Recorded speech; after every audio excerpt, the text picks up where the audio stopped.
ఓం గం గణపతయే నమః దుం దుర్గాయై నమః ద్రాం దత్తాత్రేయాయ నమః శరబిందు సమాకారే పరబ్రహ్మస్వరూపిణి వాసరాపీఠనిలయే సరస్వతీ నమోస్తుతే.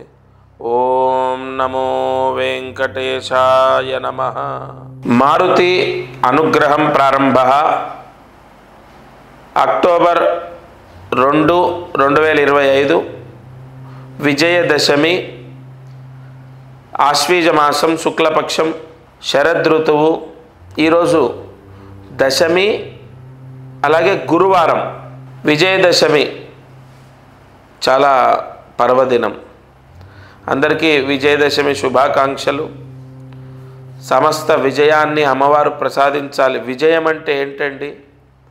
ఉద్యోగాన్ని సాధించడం విజయం, వ్యాపారంలో సక్సెస్ అవ్వడం విజయం, ఇల్లు కట్టడం విజయం, వివాహం అవ్వడం, మంచి సంబంధంతో అంటే మంచి కుటుంబంతో వివాహం అవ్వడం విజయం, పిల్లలు బాగా చదవడం, ర్యాంకు సంపాదించడం, ఫ్రీ సీట్ రావడం విజయం.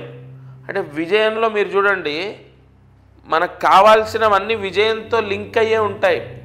సక్సెస్ అనేది మానవాళికి అంటే మనుష్యుడికి చాలా అవసరం. అసలు మనం పని మొదలు పెట్టామంటే అది పూర్తవ్వాలి కదా, పూర్తయితే అది విజయమే కదా. అందుకే నేను ఈ పండుగను చాలా గొప్ప పండుగని వివరిస్తాను, వర్ణిస్తాను. విజయదశమి మీ అందరికీ సంపూర్ణ అమ్మవారి కటాక్షం ఉండాలి.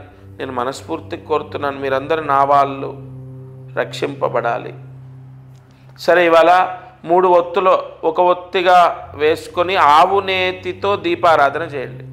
ఇవాళ వరకు ఆవు నెయ్యే, ఆవు నేతితో దీపారాధన చేయండి. 3 ఒత్తులు ఒక ఒత్తిగా చేసి ఆవు నేతితో దీపం వెలిగించండి సూర్యాస్తమయంలోపు. తర్వాత తలస్నానం ఖచ్చితంగా చేయండి. తలస్నానం ఖచ్చితంగా ఆడవారు కానీ మగవారు కానీ తలస్నానం చేయండి. అది అయిపోయిందా? తర్వాత కుంకుమార్చన చేసేటప్పుడు ఒక మంత్రం చెప్తారు, జాగ్రత్తగా రాసుకోండి. ఓం క్లీం శ్రీం రాజరాజేశ్వర్యై నమః. ఓం క్లీం శ్రీం రాజరాజేశ్వర్యై నమః. ఓం క్లీం శ్రీం రాజరాజేశ్వర్యై నమః. ఈ మంత్రాన్ని ఇవాళ రాజరాజేశ్వరి అమ్మవారి రూపాన్నే వర్ణించాలి, స్తోత్రించాలి, ధ్యానించాలి, పూజించాలి. ఈ మంత్రాన్ని 3 సార్లు రాసి 108 మార్లు చదువుతూ కుంకుమ వేయండి అమ్మవారి పైన. అయిపోయిన తర్వాత ఆ కుంకుమ ఏం చేయాలి అవన్నీ రేపు చెప్తాను. అక్కడికి పూజ అయిపోతుంది. ధూపం, దీపం వెలిగిస్తున్నాం. ధూపం కుంకుమే, నైవేద్యం కుంకుమే, అంతా అమ్మవారికి పూజలోనే వస్తుంది. ఆ మంత్రం అంత శక్తివంతమైంది. ఈ పరిహారం చేసుకోండి. అలాగే నేను చెప్పినట్టు ఈ దసరా రోజు మీరు అమ్మవారిని పూజించడం, కుంకుమార్చన చేయడం అంతా పూర్తవుతుంది. ఇంటికి కట్టడానికి లక్ష్మీ ఆవాహనం పోస్ట్ ద్వారా తీసుకున్నారు, డైరెక్ట్గా మా ఆఫీస్కి వచ్చి తీసుకున్నారు, లేదా లోకల్ వాళ్ళు కొరియర్ సర్వీస్ ద్వారా తీసుకున్నారు. మీరు ఏం చేయాలంటే అది ఒకటి ఇంటి ద్వారానికి కట్టాలి. ఇంటి ద్వారం అంటే ఏంటి? మీరు మీ ఇంట్లో ఉన్న వాళ్ళందరూ తిరుపతి వెళ్తున్నారు, ఇల్లు తాళం వేసుకొని వెళ్ళాలి. ఏ డోర్కి తాళం వేస్తారు? ఆ డోర్ పైన కట్టాలి. ఎలా కట్టాలండి? ఇది ఒక 3 సమిదలు వచ్చాయి. ఎలా కట్టాలి అంటే దానికి దారం జుట్టి ఉంది కదా, ఆ మేకుకి ఆ దారం తగిలించండి, లేదా ఆ దారానికి ఇంకో దారం కలిపి మేకుకి తగిలించండి, సరిపోతుంది. లేదు మీరు ఆ 2 దారాలు ఉన్నాయి కదా, 3 దారాలు ఉంటాయి, 3 తాయెత్తులు ఉంటాయి కదా, అటు ఇటు దారం ఉంటుంది కదా, దానికి అటొక దారం ఇటొక దారం కట్టి మీరు తోరణంలాగా కూడా ఇంటి ద్వారానికి కట్టొచ్చు.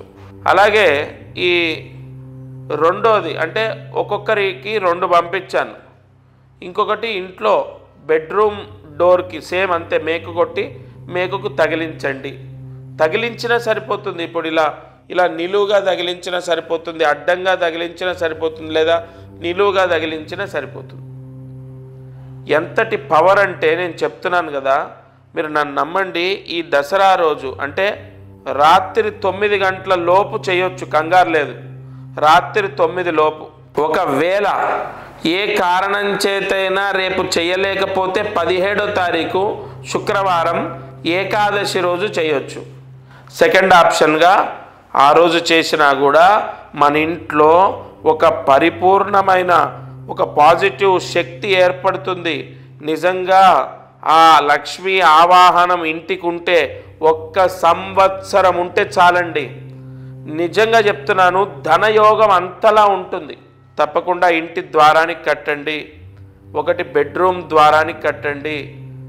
బెడ్రూమ్ లేకపోతే కిచెన్ ద్వారానికి కట్టండి. కిచెన్ 100% ఉంటుంది. బెడ్రూమ్ లేకపోతే కిచెన్ ద్వారానికి కట్టండి.